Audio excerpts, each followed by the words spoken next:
الحمد لله رب العالمين. السلام عليكم ورحمة الله وبركاته.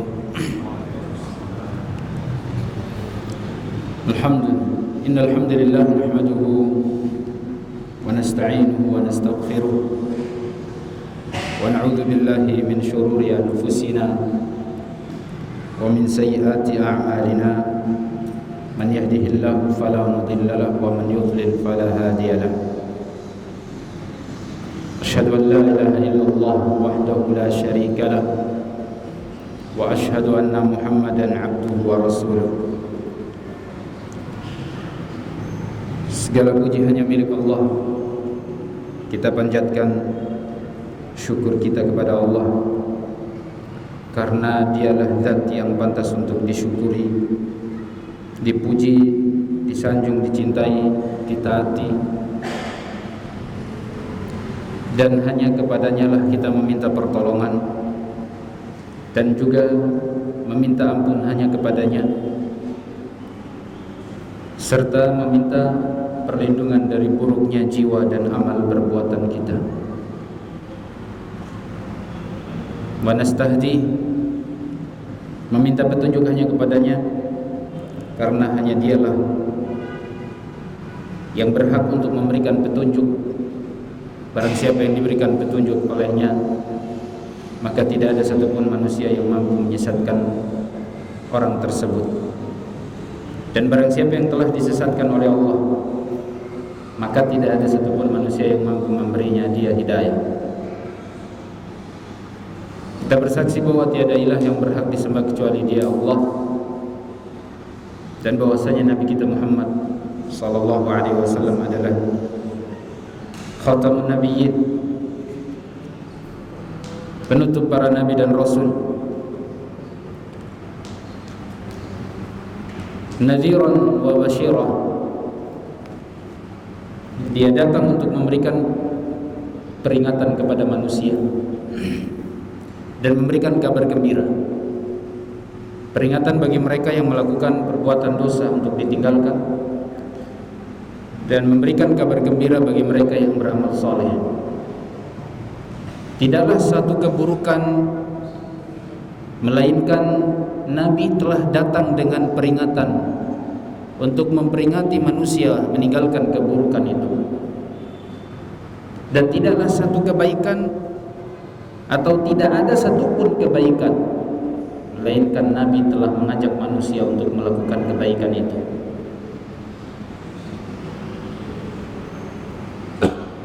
Kita bersaksi bahwa Dia adalah Nabi yang pengucapan atau ucapannya tidak bisa ditawar. Ucapan beliau sallallahu alaihi wasallam adalah wahyu, maka kita wajib menaati ucapan beliau sallallahu alaihi wasallam, menjalankan perintahnya dan menjauhi larangannya. Taat kepada beliau sama dengan taat kepada Allah. Teman-teman yang dimuliakan Allah, pada kesempatan malam hari ini kita kembali melanjutkan kajian kita membahas Kitab karya Imam Abu Abdullah Muhammad ibnu Idris Al-Syafi'i rahimahullahu ta'ala. Kita sudah atau masih dalam pembahasan tentang sholat dan masuk pada bab tentang hukum sholat orang mabuk. Hukum sholat orang mabuk, hukumnya sah atau tidak?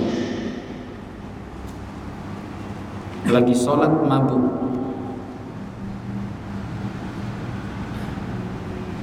bagaimana penjelasan Al-Imam Syafi'i tentang orang tersebut, dan juga hukum orang yang akalnya sudah tidak sehat.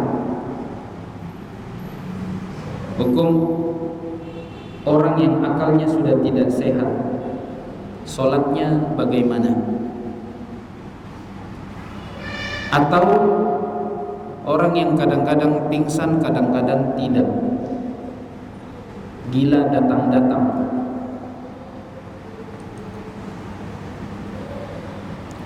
Insya Allah kita akan dengarkan apa yang dijelaskan oleh Imam Syafi'i rahimahullah ta'ala. Namun sebelum masuk ke dalam pembahasan kita malam hari ini, sedikit saya ingatkan kepada kita bahwa sebentar lagi bulan Dzulhijjah, di mana di bulan Dzulhijjah ini sangat besar keutamaannya.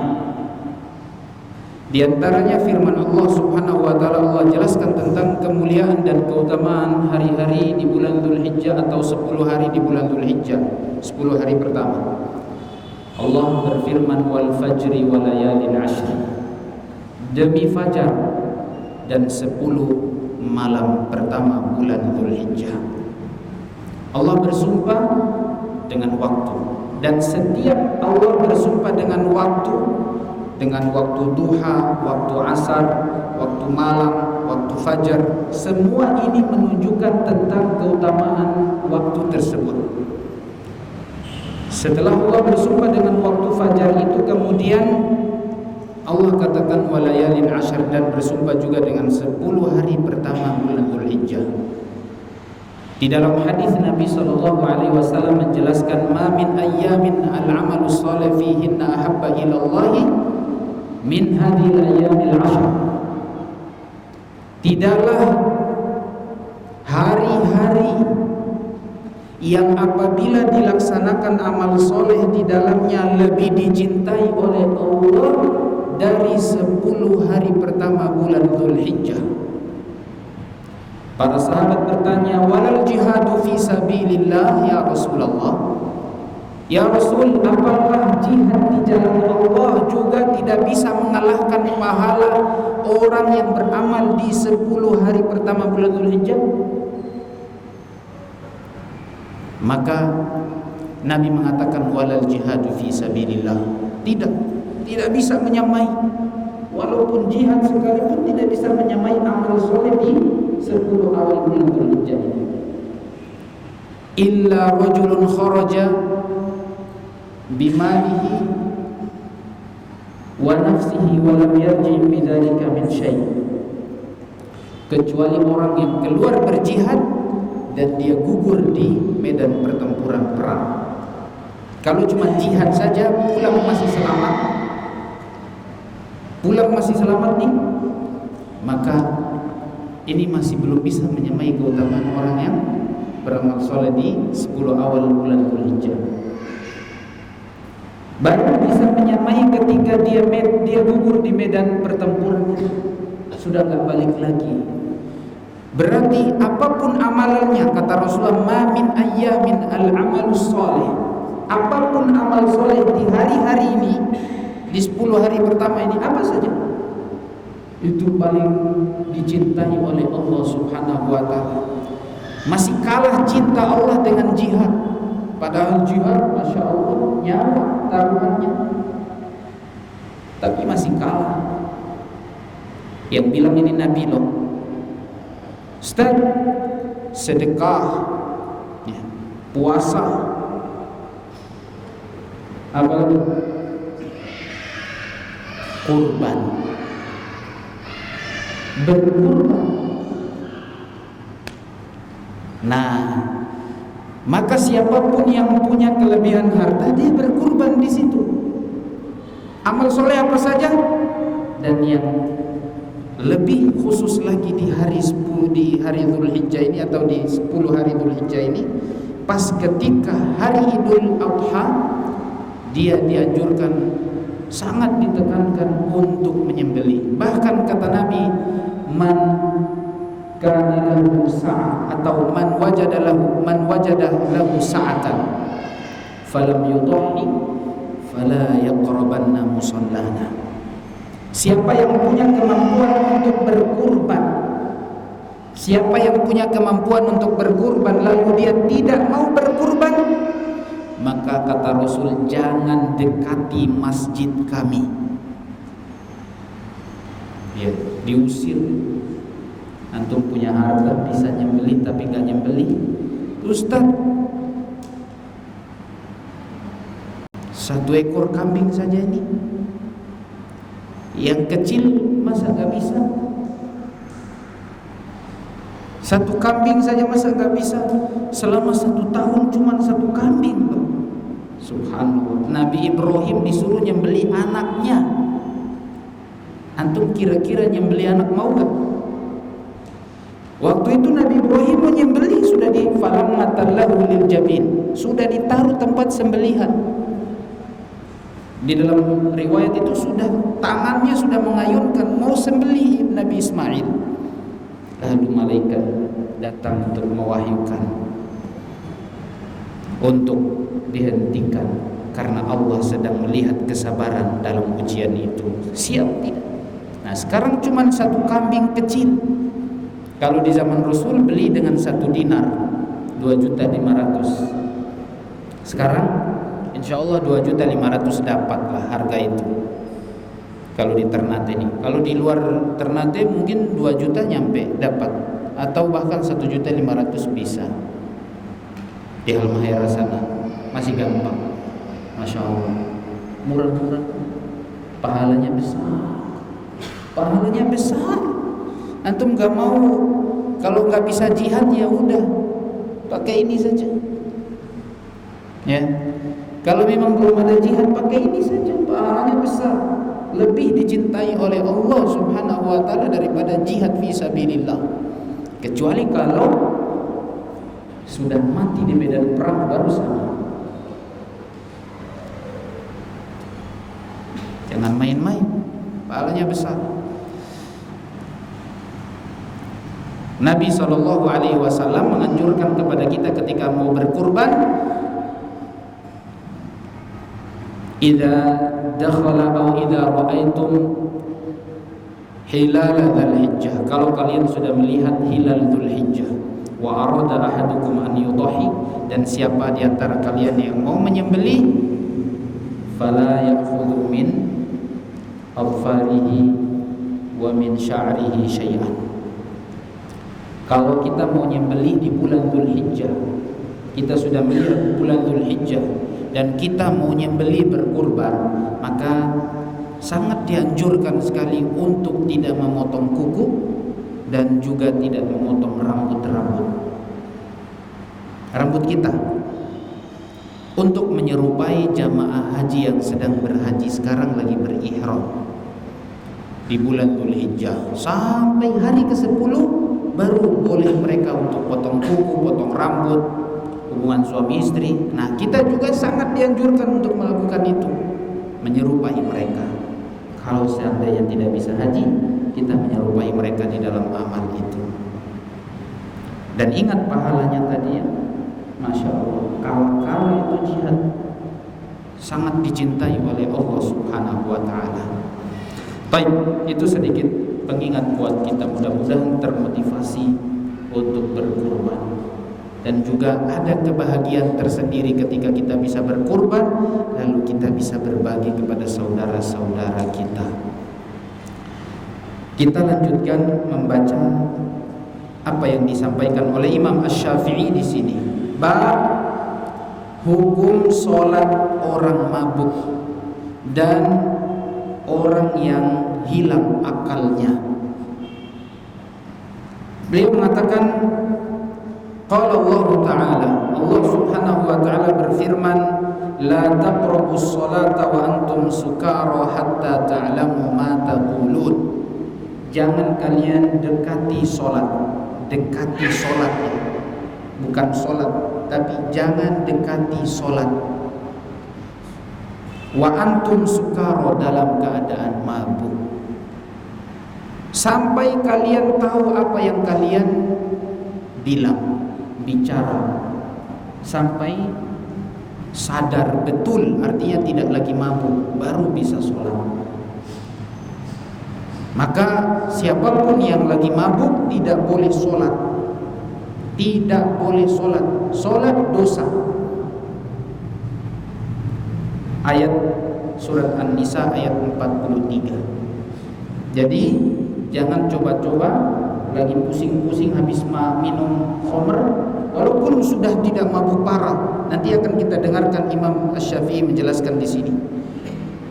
Minimal dia mabuk sampai kayak sudah ludah gitu.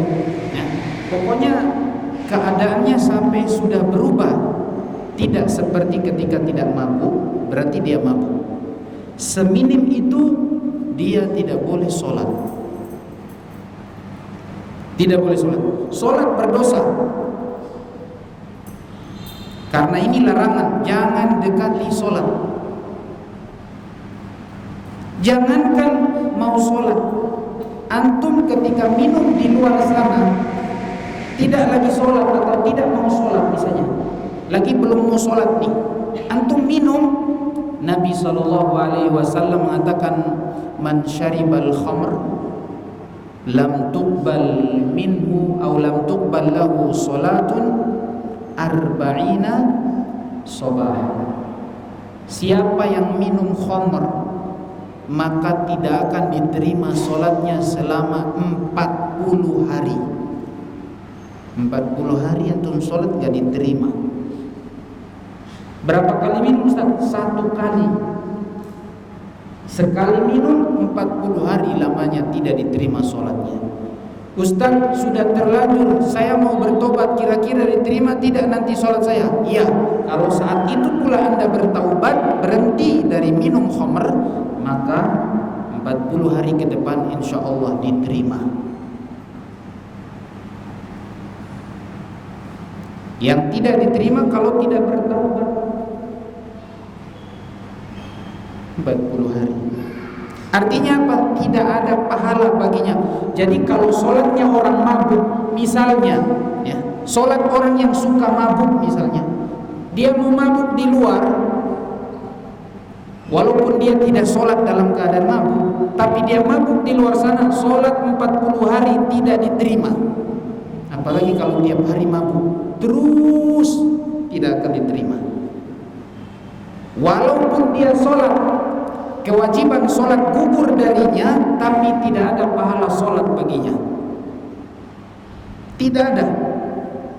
La sholata, lam tuqbal lahu sholat. Satu sholat pun tidak diterima selama 40 hari.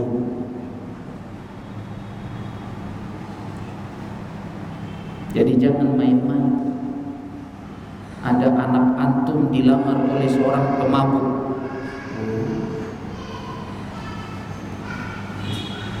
anak perempuan dilamar sama orang tukang mabuk, itu orang tak faedah itu, ya. Sudah jelas. Dan kalau seandainya setelah menikah baru dia mau mabuk-mabuk, itu orang kayak begini nih, nasihatin dulu. Kalau dia tidak berhenti, minta cerai dari suami kayak begitu, sholatnya tidak diterima. Dan kalau dia mati dalam keadaan tidak bertaubat, tidak masuk surga, tidak akan masuk surga. Hadis riwayat Imam Ibnu Majah disahihkan oleh Imam Al-Albani.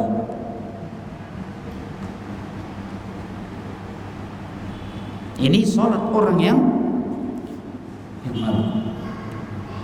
Tentang khamr ini jangan difahami gini Ustaz. Kan ayat bilang wala la taqrabus sholata wa antum sukara. Jangan sholat ketika kalian lagi mabuk. Berarti Ustaz di luar sana boleh mabuk Ustaz. Nah, kena tadi hukuman tadi. Ya, sholatnya tidak diterima, dosa. Iya, kalau di zaman itu ayat ini turun pada tahap yang kedua. Turun pada tahap yang kedua. Tahap pertamanya ayat mengatakan wa yas'alunaka 'anil khamr wal maisir qul fihima itsmun kabirun wa manafi'un linnas wa itsmuhuma akbaru min naf'ihima. Kata Allah Subhanahu wa taala, mereka bertanya kepada engkau tentang khamr dan judi. Allah mengatakan, katakan kepada manusia bahwa pada keduanya ismun kabir wa manafi'u linnas, banyak besar dosanya, tapi banyak manfaatnya. Tapi dosanya lebih besar daripada manfaatnya.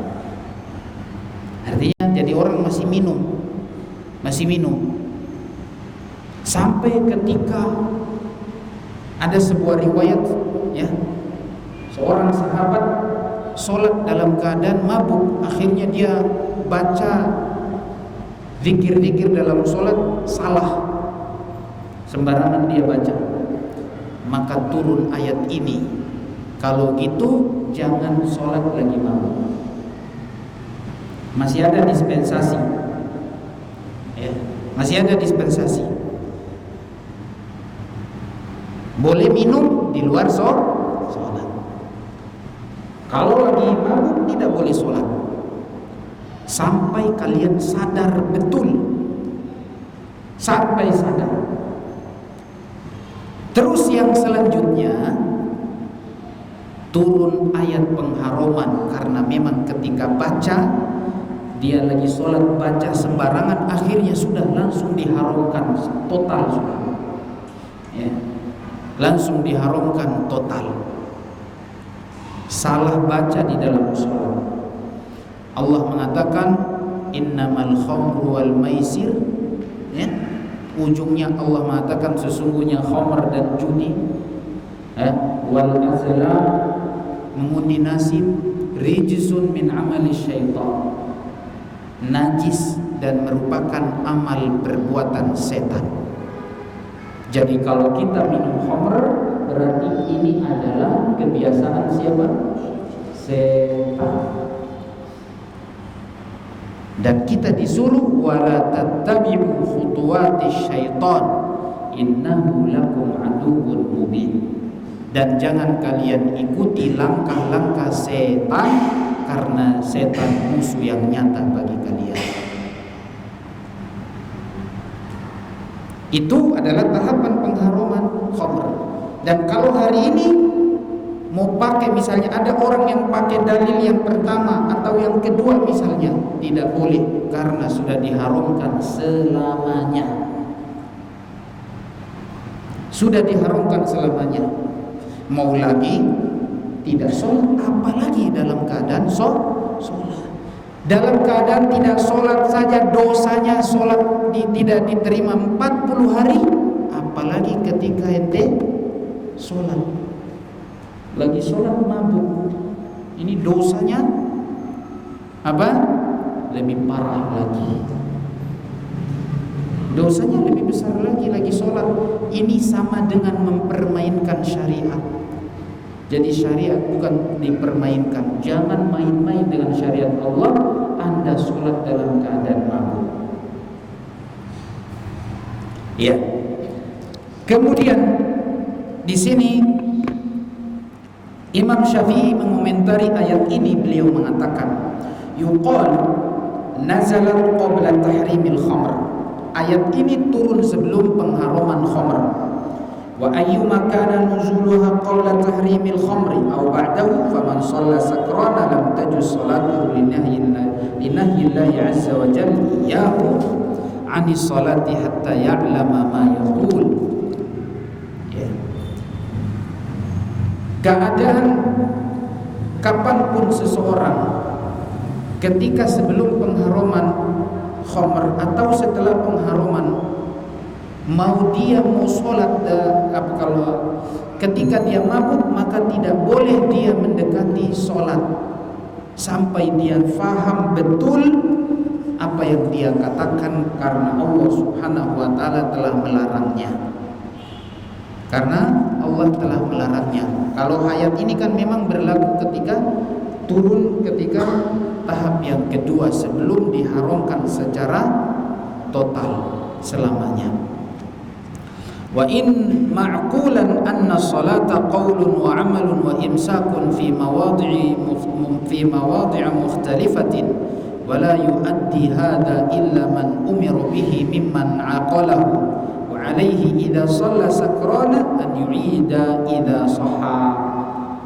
Kata beliau, dan sudah diketahui bahwa Salat itu adalah perkataan, perbuatan, dan menahan diri untuk tidak melakukan sesuatu apapun di luar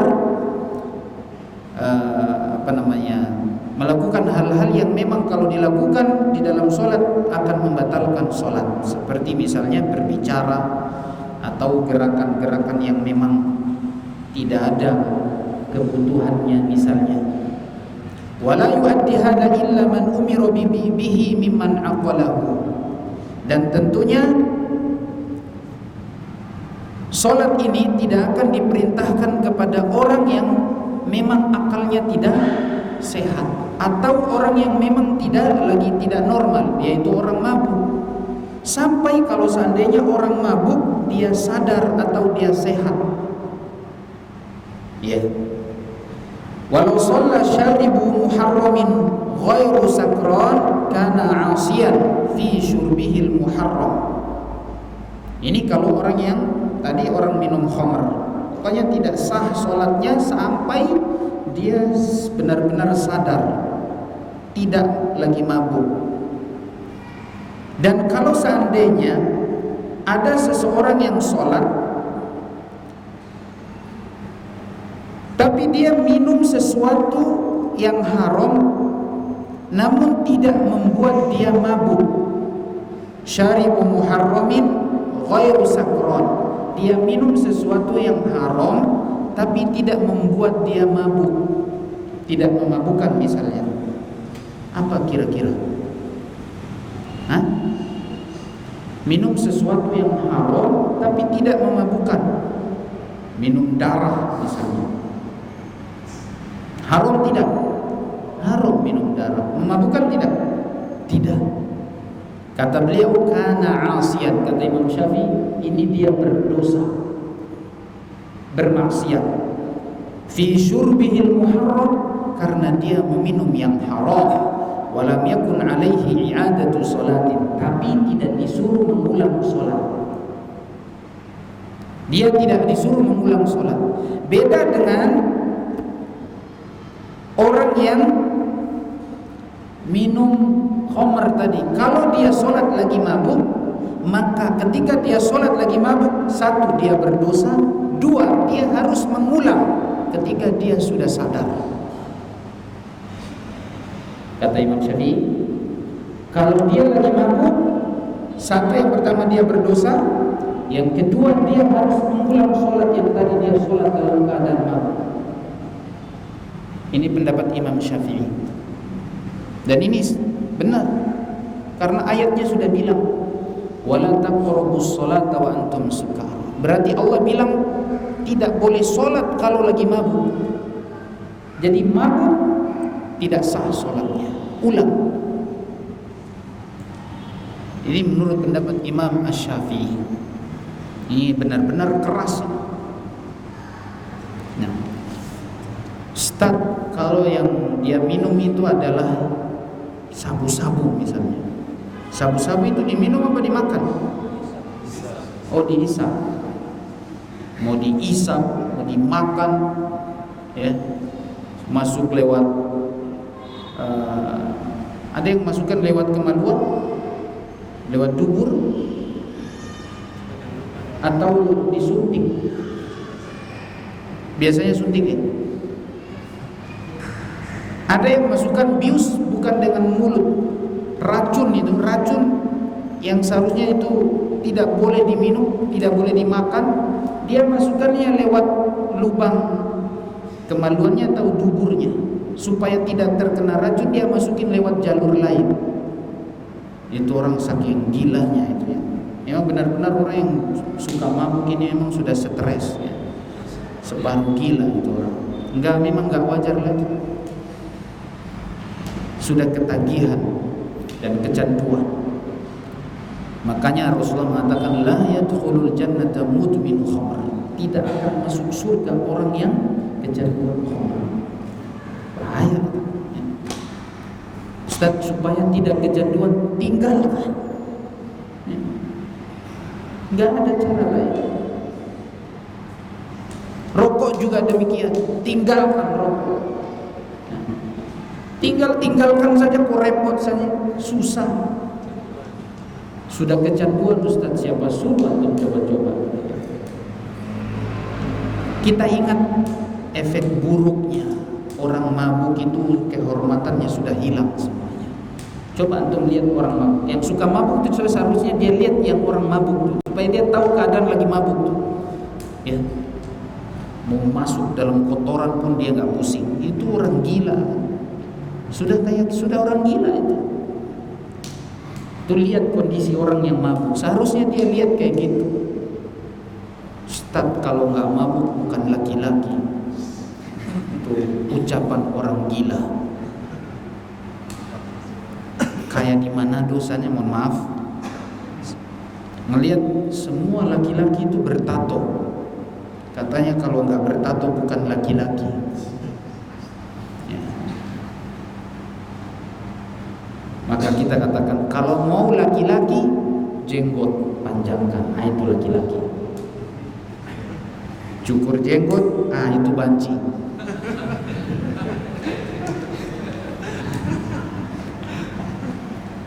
Cuman laki-laki yang menampakkan jenggotnya. Kan karena dia malu, dia tidak berani menampakkan jenggot, berarti dia bukan laki-laki. Karena memang laki-laki diciptakan ada jenggotnya.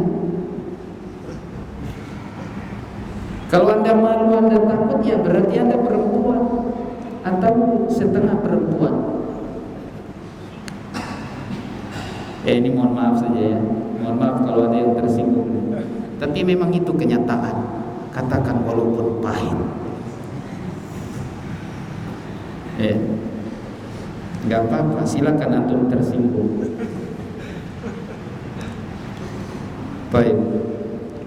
Jadi minum sabu-sabu kah, isap sabu-sabu kah, suntik sabu-sabu, itu semuanya sama.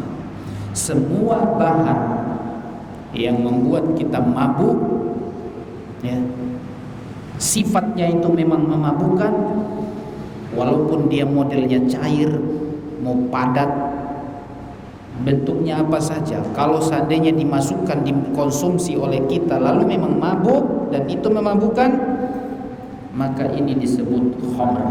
Umar bin Khattab mengatakan al-khamru ma khamarul aql. Khamr itu adalah yang menghilangkan kesadaran akal kita. Itu khamr semuanya. Kaidahnya begitu. Kullu muskirin khamr wa kullu khamrin haram. Nabi mengatakan setiap yang memabukkan khamr dan setiap khamr haram. Jadi tidak usah nanya-nanya, Ustaz, kalau daun ini gimana hukumnya? Kalau memang dia sifatnya memang memabukkan, walaupun sedikit tetap dihukumi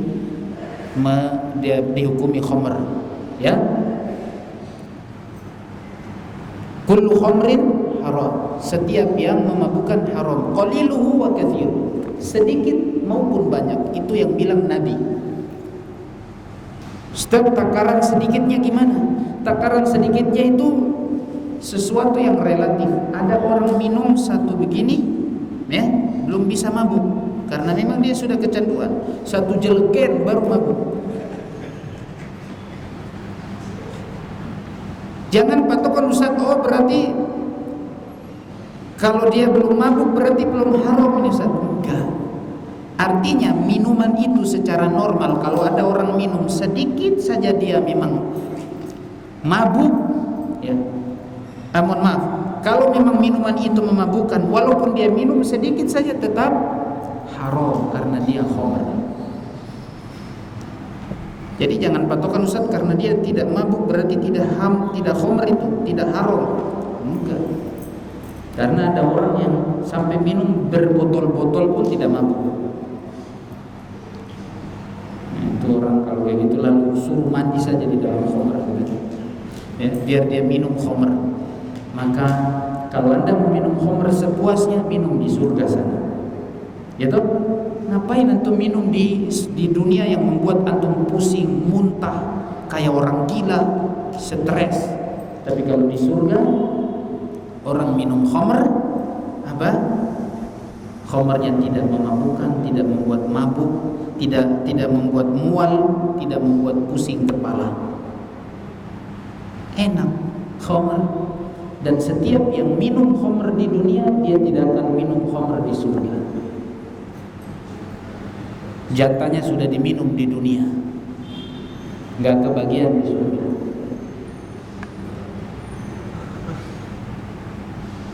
Ini yang bilang bukan saya, Rasul. Saya cuma berbicara menyampaikan hadis.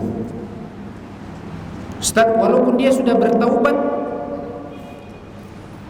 di sini Ustaz, apa kalau seandainya dia sudah bertaubat, apakah dia juga tetap dilarang untuk minum khamr? Maka kata para ulama, berdasarkan ayat walakum fiha ma tashtahi anfusukum walakum fiha ma tad'un. Kalau kalian sudah masuk surga, selama sudah masuk surga, maka apapun yang kalian inginkan bisa kalian dapatkan. Apapun yang kalian inginkan dapat semuanya. Gak usah pusing-pusing, gak usah capek-capek. Antum gak usah mikir mau dapat ini enggak. Punya keinginan itu langsung datang. Subhanallah. Maha suci Allah. Gak mau untuk tinggal di surga? Ya. Maka jangan coba-coba gara-gara khamr antum gak bisa masuk surga. Nabi mengatakan la yadkhulul jannata mudminu khamr. Tidak akan masuk surga yang candu khamr. Baik. Tadi kata Imam Syafi'i, jadi kalau ada orang yang minum sesuatu zat atau dimasukkan ke dalam dirinya sesuatu yang haram walaupun tidak memabukkan, dia berdosa dan tidak disuruh mengulang sholatnya. Dia berdosa. Adapun kalau khamr, dia harus mengulang sholatnya ketika dia sudah normal. Li'annahu mimman ya'qilu ma yaqul. Karena orang yang minum sesuatu yang haram itu dia masih paham apa yang dia katakan, masih sadar. Was-sakran alladzi la yaqilu ma yaqul. Adapun orang mabuk, dia memang tidak sadar apa yang dia katakan. Wa habbu ilayya law a'ada. Ya, dan lebih baik lagi walaupun dia tadi itu yang minum yang haram tadi, walaupun dia tidak mabuk, kata Imam Syafi'i, aku lebih suka kalau dia ngulang lagi sholatnya.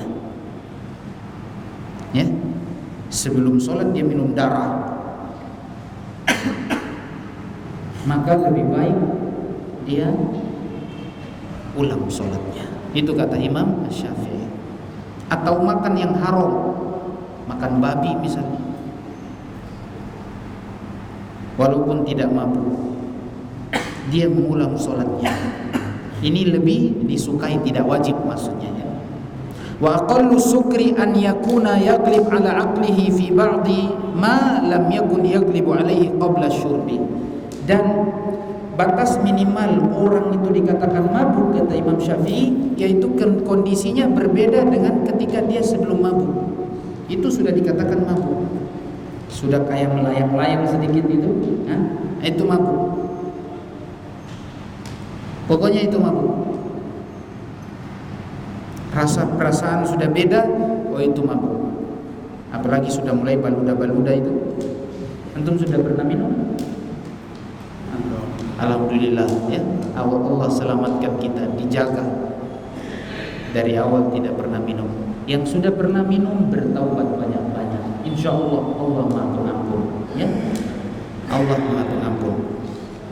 Baik, wa man ghalaba 'ala 'aqlihi biwasanin thaqilin fa shalla. Sekarang dia berbicara tentang orang yang akalnya terganggu bukan karena mabuk. Akalnya tidak normal bukan karena mabuk, karena tadi kini babnya orang mabuk dan yang selainnya, tapi tidak sadar. Dan siapa saja yang akalnya sudah tidak sadar karena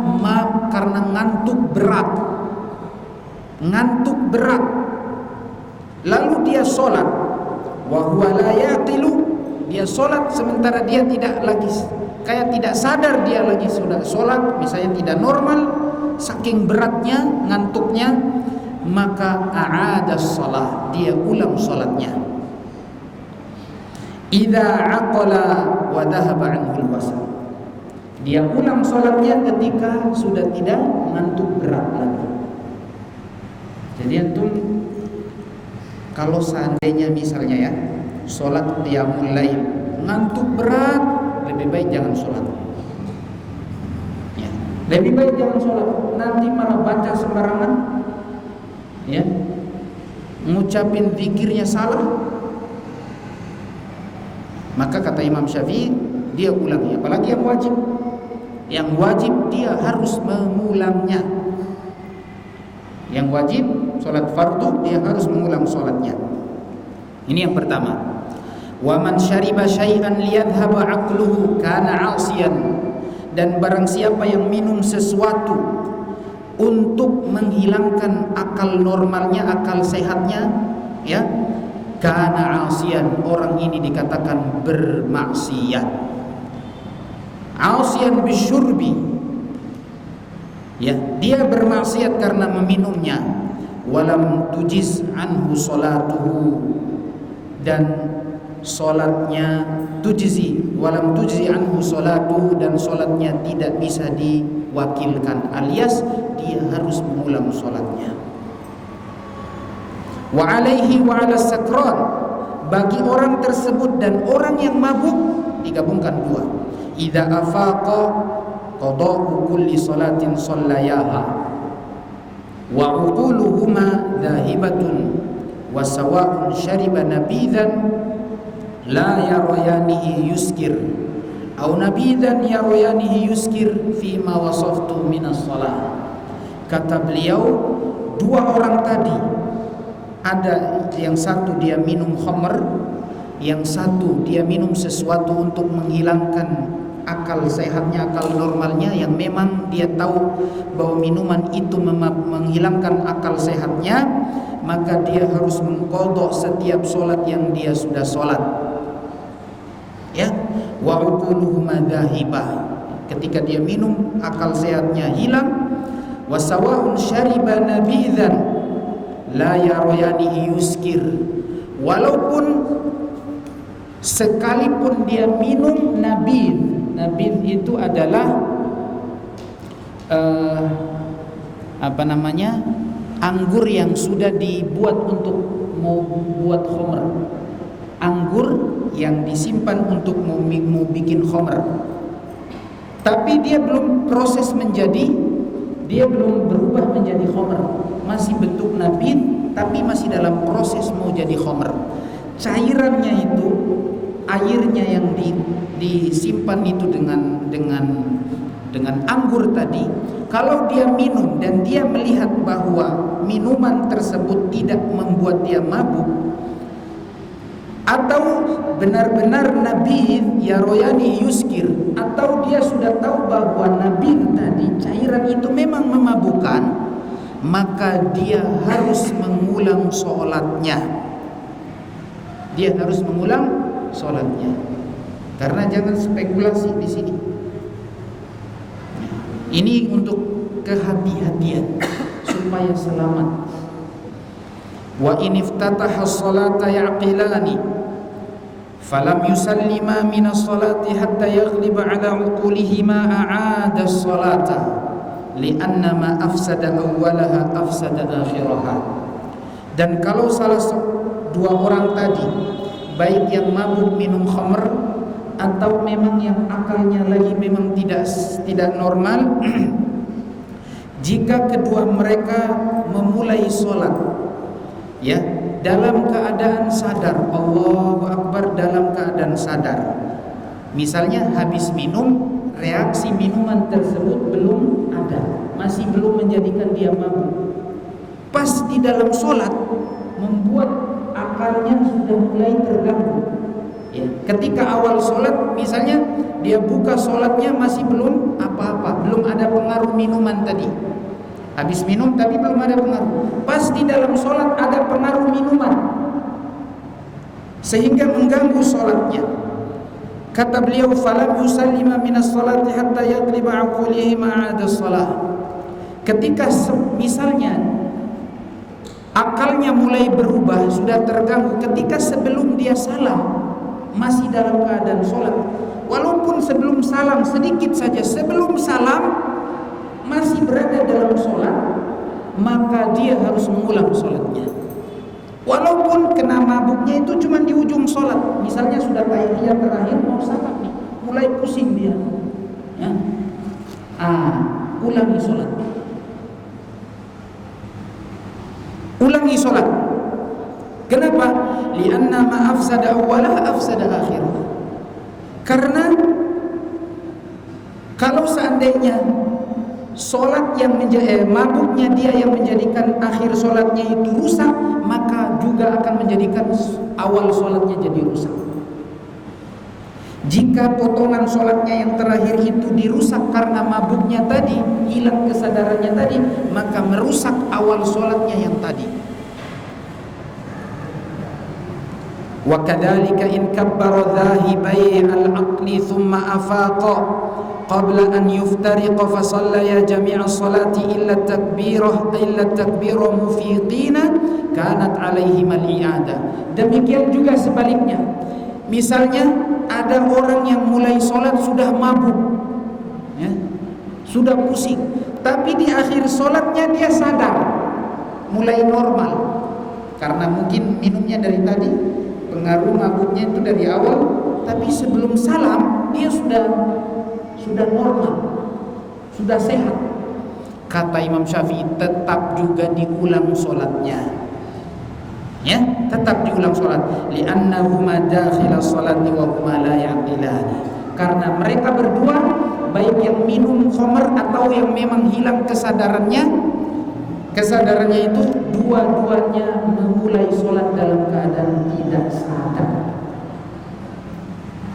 Ketika takbiratul ihram masih tidak normal, mau salam normal, sudah sehat, maka tetap dianggap tidak sah sholatnya, harus ulang lagi.